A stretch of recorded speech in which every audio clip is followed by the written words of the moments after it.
De retour dans 72 Sport, on parle de course à pied avec notre invité Guillaume Nedelec. Bonsoir. Bonsoir. Vous êtes le rédacteur en chef, le chef sport de la Sarthe pour le quotidien Ouest France.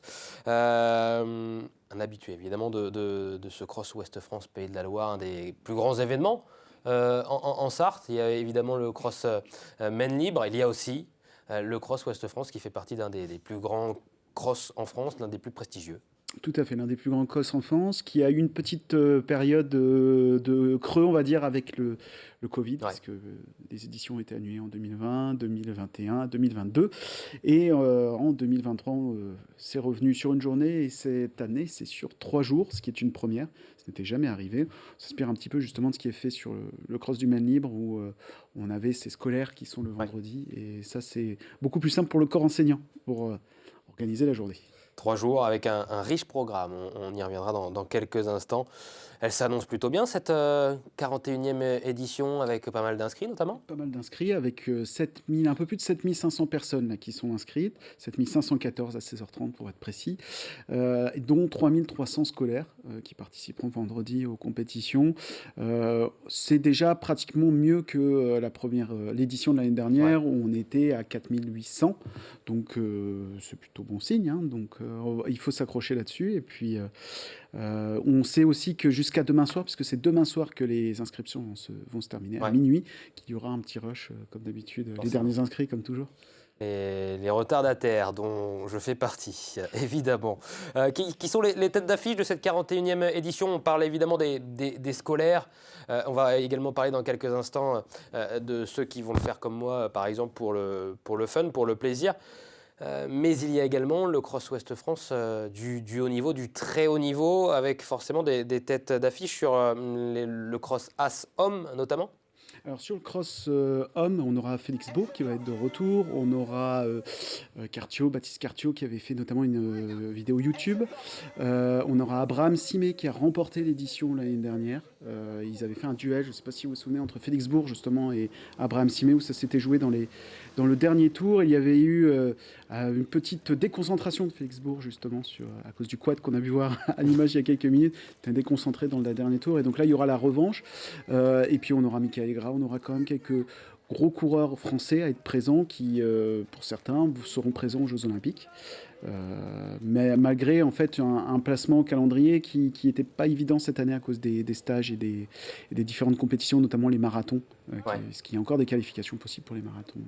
Avec également Antoine Sénard qui est devenu champion d'Europe du relais avec l'équipe de France. Du relais mix, tout à fait. Du relais mix qui sera lui aussi présent sur... Qui pourrait avoir quelque chose à jouer sur cette compétition, tout à fait. Il y aura beaucoup de têtes d'affiche et du haut niveau donc au départ de la course des As hommes sur ce cross Ouest France Pays de la Loire qui aura lieu, ça c'est dimanche pour les As. Pour les As-Dames, il y a aussi des têtes d'affiche au départ. Eh bien, on aura l'Éthiopienne qui a gagné le cross du Maine Libre, justement, Maouona. On aura plutôt des côtés des Français, ça a été plus compliqué, nous disait Philippe Le Boucher, qui a travaillé sur ces 2 compétitions, sur le cross du Maine Libre et sur le cross Ouest France. C'est notre responsable du plateau des As. Philippe Le Boucher m'expliquait justement qu'il avait eu du mal à attirer du monde parce que le calendrier, notamment pour les féminines, était beaucoup plus serré que le calendrier pour les Français, que pour les hommes, pardon. Et donc on aura notamment Cécile Jarousseau, qui sera vraiment la favorite du côté des Français. On aura donc la Tunisienne Bouzavani, qui sera également présente, qui sera présente et qui avait fait 2e l'année dernière. Donc c'est des gens aussi qu'on verra sur les Jeux Olympiques pour ces personnes. Cécile Jarousseau, non, elle ne joue pas les qualifications, mais ça fait qu'il y aura un petit peu moins de monde, il est vrai, en termes de densité sur les compétitions féminines. Ça, c'est pour le haut niveau. Donc, sur les courses As, il y aura également le relais mixte avec le championnat régional qui se disputera sur 6900 mètres. Et puis, on parle de haut niveau. Il y a également les courses, on va dire, un petit peu plus format loisir qui vont rassembler massivement plus de monde. Avec le trail semi-nocturne qui va se tenir samedi à partir de 16h15. Ça avait déjà eu lieu l'année dernière, si je ne dis pas de bêtises. Alors, pas le trail, il y avait le 10 km. Ah, c'était le 10 km, et ça, c'est une nouveauté, ça, c'est le la trail nouveauté. semi-nocturne. Alors, il y avait des courses longues sur le cross, il y avait le cross long par le passé. Là, il fait 20 km. 0,24 en l'honneur des JO de Paris en juillet prochain. C'est une course qui sera effectivement semi-nocturne, ça c'est l'autre grosse nouveauté. Là aussi, on a un peu de monde qui sera présent sur cette course, qui ne sera pas la plus simple évidemment, mais là, il y a un joli défi. Et puis les Bois de l'Épau de nuit, il y aura un côté peut-être féerique de courir de nuit.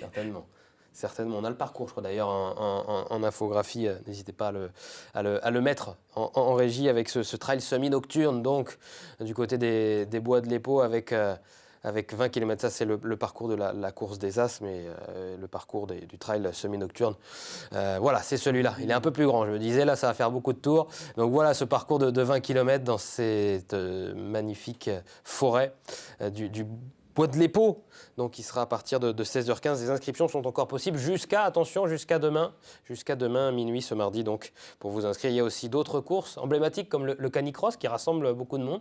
Où vous devez courir attaché évidemment avec votre chien. Le 5 km au féminin qui a lieu dimanche à 10h45.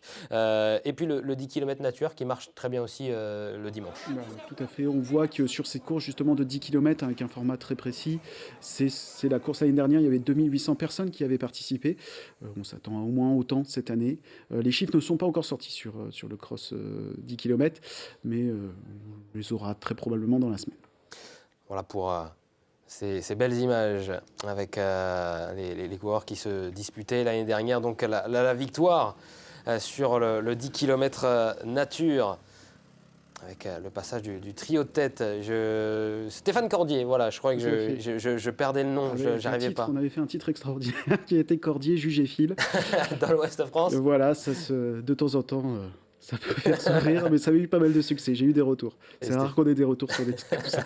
Stéphane Cordier qui s'était donc imposé sur ce 10 km nature. Samedi soir, il n'y a pas que des courses sur le cross Ouest France Pays de la Loire. Il y a aussi une conférence, un moment d'échange avec le parrain et la marraine de ce cross Ouest France Pays de la Loire. Ce sera le samedi soir. Alors on peut s'inscrire sur le site Ouest France. Vous pouvez s'inscrire à cette soirée qui sera animée par moi-même justement.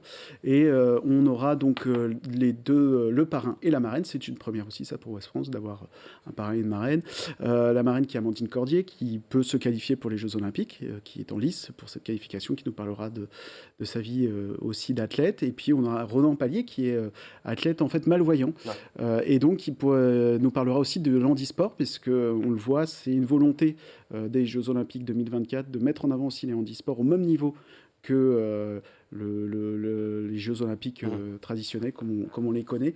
Et donc tous les deux nous parleront de leur préparation d'athlètes, de comment ils vivent aussi de leur sport et de cet enjeu des Jeux Olympiques. Voilà, ça sera à suivre donc samedi soir. N'hésitez pas à réserver vos places sur le site internet de Ouest France. Merci beaucoup Guillaume Nedelec d'avoir pris un peu de temps pour venir nous parler de cette 41e édition donc, du Cross Ouest France Pays de la Loire qui se tient de vendredi à dimanche du côté du Bois de l'Épau.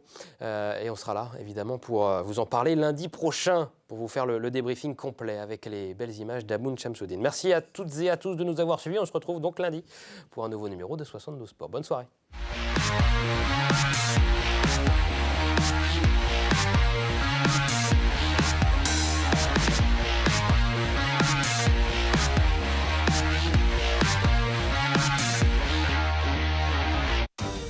Le département, premier partenaire du sport en Sarthe.